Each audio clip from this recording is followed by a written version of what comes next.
Hello everyone, I hope you all are doing well and studying well, and I am also fine. So in last lecture we did amendment of constitution.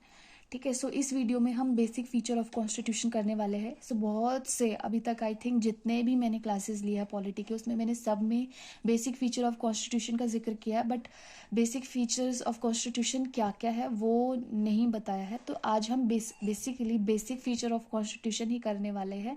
ठीक है. सो इसमें कुछ provisions हैं, आपको इनको learn बिल्कुल भी नहीं करना है, बस एक बार देख लो कि हाँ ये है. ठीक है. फिर उसके बाद में आपको पता रह जाएगा कि आपको खुद ही पता चल जाएगा कि ये इंपॉर्टेंट प्रोविजन है, तो ये बेसिक फीचर हो सकता है. ठीक है. सो कभी कभार ऐसे क्वेश्चन आ जाता है कि which of the following is not a basic feature of the constitution. तो आप किस तरीके से एलिमिनेशन करो, ठीक है, वो आपको ये पढ़ने के बाद में पता चल जाएगा. ठीक है. सो बेसिक, और ये चैप्टर 11 है लक्ष्मीकांत का, चैप्टर 11. और लास्ट लेक्चर में हमने चैप्टर 10 किया था. चैप्टर 22 पार्लियामेंट हम पहले से कर चुके हैं. पार्लियामेंट क्योंकि फंडामेंटल चैप्टर है, बेसिक्स है उसमें, ठीक है, इसलिए तो वो उससे हमें बाकी चैप्टर्स को करने में हेल्प मिलेगा. ठीक है. Now basic features of constitution. तो elements of the basic structure, supremacy of the constitution. ठीक है. इंडिया में ऑफकोर्स संविधान में जो लिखा हुआ है वो सुप्रीम है. ठीक है. Sovereign, democratic and Republican nature of the Indian polity. जब मैंने आपको प्रियम्बल चैप्टर करवाया था, मैंने तब भी आपको पढ़ाया था कि इंडिया एक sovereign, secular, democratic and republican country है. Secular character of the constitution, हमने आर्टिकल जो right to freedom of religion वाले उसमें भी हमने पढ़ा था कि इंडिया एक सेक्युलर कंट्री है. ठीक है. और इंडिया किसी भी कल्चर को या किसी भी रिलीजन को ऑफिशियली प्रमोट नहीं करती है.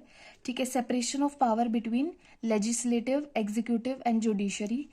फेडरल कैरेक्टर ऑफ कॉन्स्टिट्यूशन, क्योंकि हमारा जो इंडिया है, it is made up of, it is a union of states. Although state has no right to secede from it, but हमारा काफ़ी सारे स्टेट्स को मिलके बना है, तो फेडरल कैरेक्टर है कॉन्स्टिट्यूशन का. Unity and integrity of nation. Welfare state. Welfare state मतलब जो DPSPs है, ठीक है, सोशो इकोनॉमिक जस्टिस जो प्रमोट करते हैं, वो भी हमारा वो है बेसिक फीचर. जुडिशियल रिव्यू, कोई भी लॉ सरकार के द्वारा लेके आई जाती है, सो उस पर जुडिशरी उसका रिव्यू कर सकती है कि क्या वो कॉन्स्टिट्यूशन के जो प्रोविजंस है उनसे कंप्लायंट है. Freedom and dignity of the individual. Parliamentary system. Rule of law. Harmony and balance between fundamental rights and DPSP.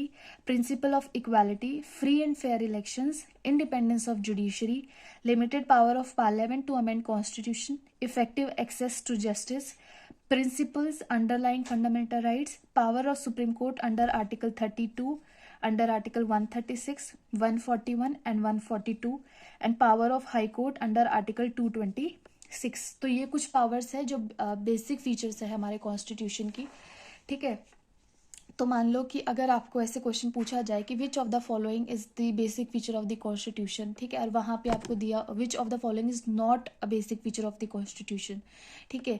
जहाँ पे आपको बात करी हुई है कि रूल ऑफ लॉ है, सेक्युलर कैरेक्टर है, फेडरल कैरेक्टर है, और एक ऑप्शन आपको ऐसे दे रखा है कि स्ट्रॉन्ग सेंटर या power in the hands of central government, या ऐसा कुछ दिया हुआ है, तो आपको समझ आएगा कि बेसिकली कॉन्स्टिट्यूशन किसी भी एक्सट्रीम प्रोविजन की तो बात ही नहीं करता. ठीक है. कोई भी एक्सट्रीम प्रोविजन, ठीक है, बेसिक फीचर नहीं हो सकता. ठीक है. बिकॉज इंडिया का कॉन्स्टिट्यूशन फेडरल कैरेक्टर का है. ठीक है. So there should be a balance. ठीक है. किसी भी एक ऑर्गन ऑफ गवर्नमेंट में, चाहे वो लेजिस्लेटिव है मतलब पार्लियामेंट है, चाहे वो एग्जीक्यूटिव है मतलब council of ministers headed by prime minister, या जुडिशरी है, किसी के पास भी एक्सेसिव पावर नहीं हो सकती.